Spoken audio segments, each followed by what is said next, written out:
Bismillahirrahmanirrahim. Assalamualaikum warahmatullahi wabarakatuh. Pada kesempatan kali ini saya akan menjelaskan secara singkat tentang sistem pertanian terpadu atau Integrated Farming System. Apa sih sistem pertanian terpadu atau biasa disebut SPT seperti itu ya. Kalau biasa di kelas kita sampaikan SPT seperti itu. Jadi sistem pertanian terpadu adalah suatu kegiatan pertanian yang mengintegrasikan berbagai kegiatan subsektor yang terkait dengan bidang pertanian. Apa saja misalnya ada tanaman gitu ya, ada ternak, ada perikanan, perkebunan dan juga kehutanan.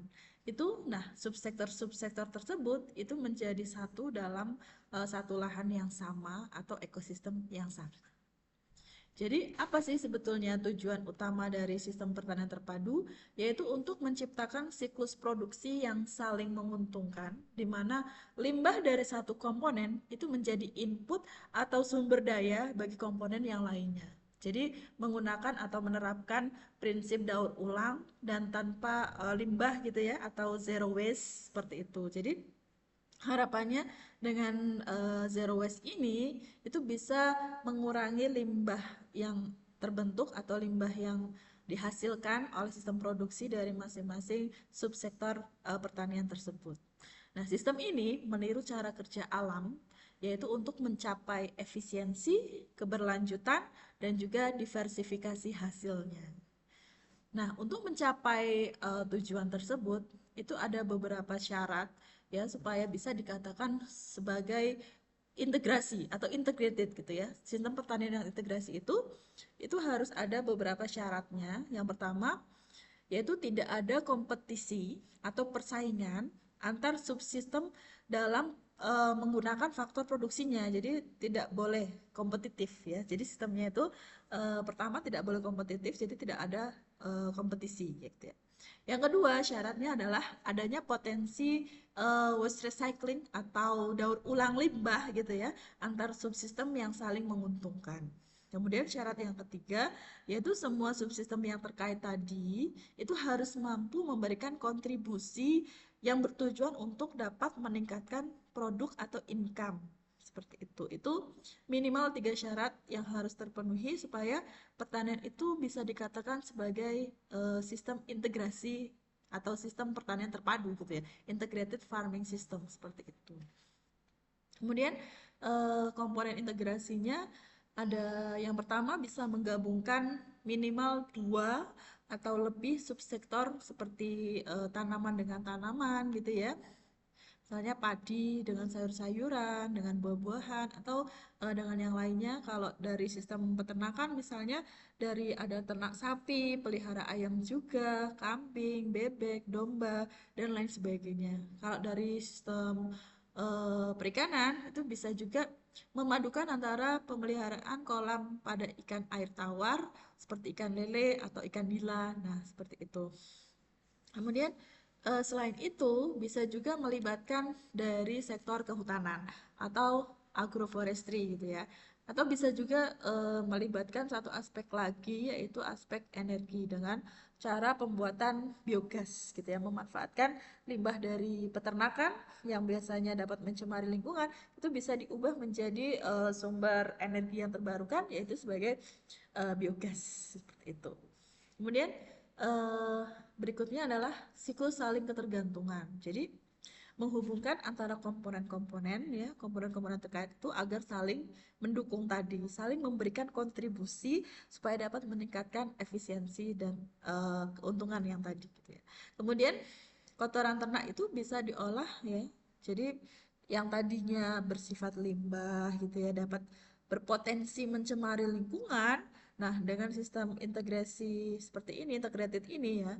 Jadi kotoran itu bisa berpotensi meningkatkan nilai tambah ya, memberikan dampak positif terhadap lingkungan, bukan dampak negatif. Jadi kotoran ternak yang dihasilkan itu bisa diolah menjadi pupuk organik yang bisa dimanfaatkan untuk tanaman. Jadi supaya dapat mengembalikan kesuburan tanah dan juga memberikan dampak yang positif bagi lingkungan. Jadi tidak terlalu banyak menggunakan pupuk-pupuk bahan kimia seperti itu.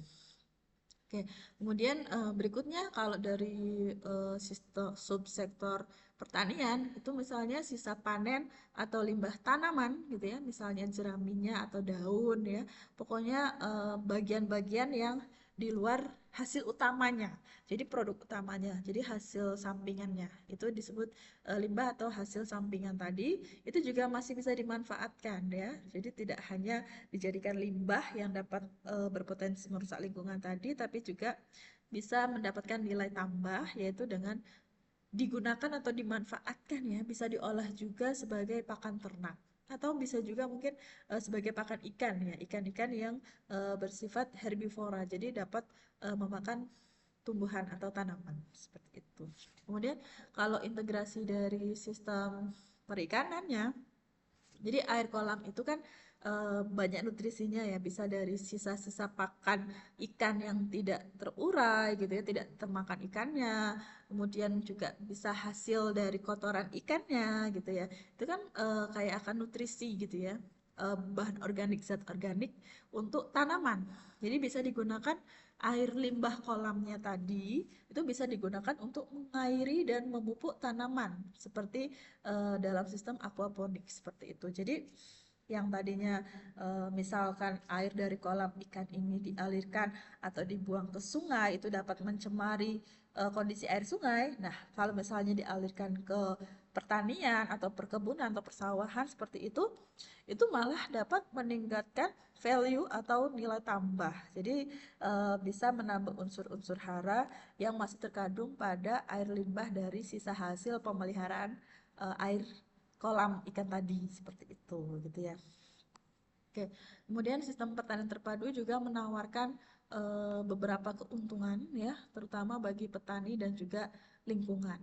Yang pertama, peningkatan efisiensi, yaitu dapat mengoptimalkan atau memanfaatkan sumber daya, baik itu sumber daya lahan, air, waktu, ataupun juga tenaga. Karena semua itu saling terhubung dan terdaur ulang, jadi terrecycle gitu ya. Kemudian berikutnya juga dapat memberikan efisiensi dari biaya produksi, yaitu pengurangan biaya produksi, dapat mengurangi ketergantungan pada input eksternal, jadi input dari luar. Misalnya input eksternal itu contohnya yaitu pupuk kimia atau pakan pabrikan, pestisida gitu ya. Karena kenapa bisa mengurangi biaya produksi tersebut? Karena biaya-biaya yang tadi ya dari input eksternal itu bisa dimanfaatkan dari input internalnya. Jadi dari internal sistem itu bisa untuk memenuhi tadi pupuk kimia bisa digantikan dengan pupuk organik, pakan juga yang dari pabrikan itu bisa dipakai dari bahan limbah tadi ya, dari hasil samping atau hasil simbah dari limbah pertanian atau yang lainnya seperti itu. Oke, keuntungan berikutnya yaitu mendapatkan diversifikasi pendapatan atau income-nya, pemasukan keuangannya seperti itu. Jadi petani itu tidak hanya bergantung pada satu komoditas untuk mendapatkan hasilnya. Jadi biasanya kalau hanya dari satu, kalau misalnya satu itu gagal, maka ya semuanya akan mengalami kerugian. Nah, kegagalan atau fluktuasi harga pada satu sektor itu kalau misalnya kita menerapkan sistem integrasi pertanian terpadu itu dapat menutupi ya, ditutupi oleh hasil dari sektor lainnya. Jadi bisa saling melengkapi. Jadi satu sisi mungkin harganya agak murah dijual ke pasar, tapi bisa ditutupi oleh harga dari produk yang lain seperti itu. Oke. Sehingga dengan demikian itu harapannya itu dapat memperkecil risiko kerugiannya. Oke.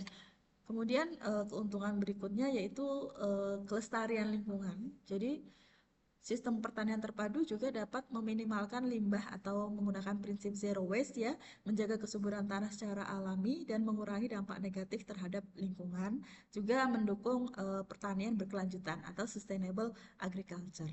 Oke, poin yang terakhir yaitu juga sistem pertanian terpadu bisa menopang ketahanan pangan, yaitu dapat mampu menyediakan beragam sumber pangan seperti karbohidrat, protein, sayuran, dan juga lain sebagainya dari berasal dari satu lokasi. Baik, demikian dari saya, kurang lebihnya saya mohon maaf. Wassalamualaikum warahmatullahi wabarakatuh.